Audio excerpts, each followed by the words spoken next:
Yeah, hi there. These comments are for Relgwly, and I think you were the one who sent me the Cairo pictures by email, and let me tell you, that was beautiful.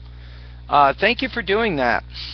And also, you just recorded one of my independent speaking practice tests over at my 7-step system to pass the TOEFL IBT. So let's go ahead and take a look at that. Excuse me. Okay, so first of all, let's go back to the question. So the question is, describe a place you visited as a child, and then what is your favorite memory while visiting this place? And I don't think you actually answered this question, really. What you want to do that can be helpful to help you organize your ideas is try restating the question. You say something like this: a place I visited when I was a child was Cairo, Egypt.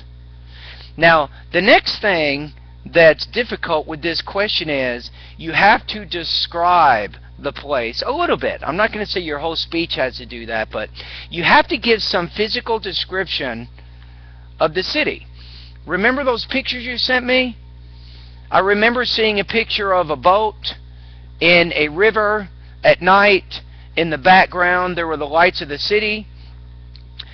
You have to include information like that. You have to actually give some description of what the city looks like. This requires a very, very specific type of vocabulary, so I don't think you really did that in this particular speech.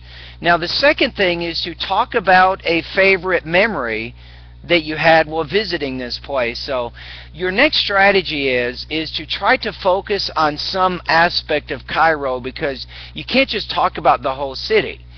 So what you did, you talked about 3 different aspects of Cairo, 3 different reasons why you like visiting Cairo, but you didn't really explain a special memory or a specific memory that you had while visiting the place. So I think that is probably going to bring down your score a little bit.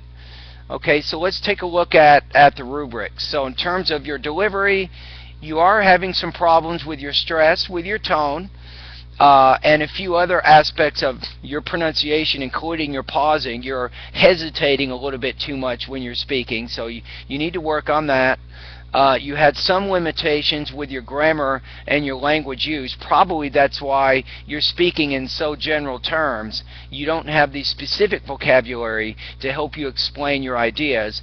In terms of topic development, again, you're expressing mostly basic ideas about general things without getting specific.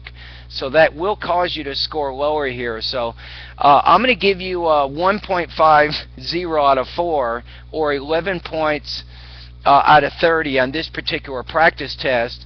And my recommendations for you is to study vocabulary lesson 1, pronunciation lessons 1 through 24, grammar lesson number 7, and also speaking lesson number 1. Those lessons are really good for you based on your current English proficiency and speaking abilities of American English.